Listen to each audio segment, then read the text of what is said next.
श्री शिव पुराण कथा महादेव की महिमा। सृष्टि का आरंभ।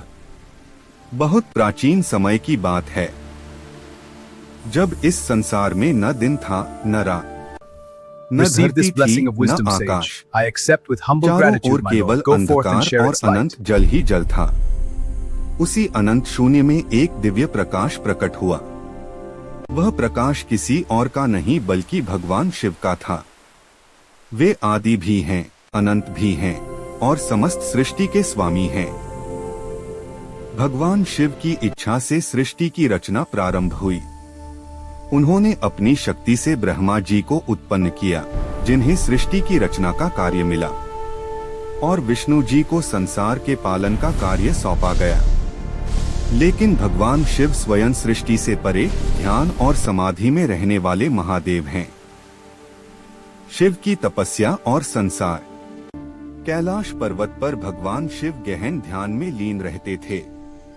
उनके शरीर पर भस्म लगी थी, गले में सर्प विराजमान था और जटाओं से गंगा बह रही थी।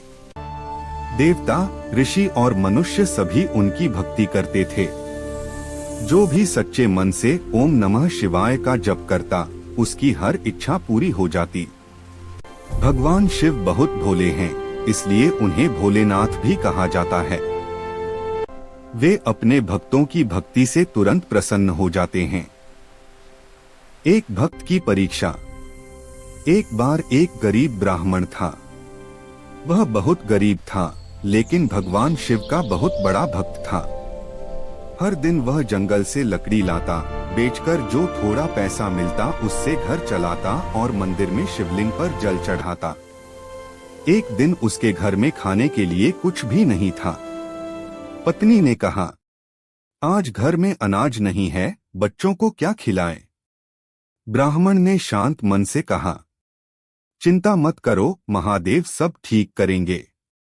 वह मंदिर गया और आंसू भरी आंखों से बोला, हे भोलेनाथ, मैं गरीब हूं, पर आपकी भक्ति सच्चे मन से करता हूं। कृपा कीजिए प्रभु। शिव का चमत्कार। ब्राह्मण की सच्ची भक्ति देखकर भगवान शिव प्रसन्न हो गए।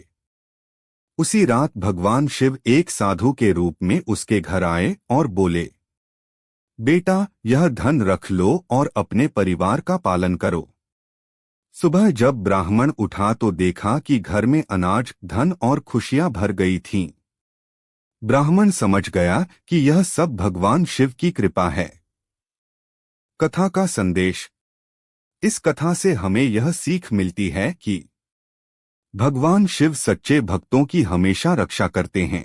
महाकालेश्वर ज्योतिर्लिंग की स्थापना से संबंधित के प्राचीन कथा प्रसिद्ध है।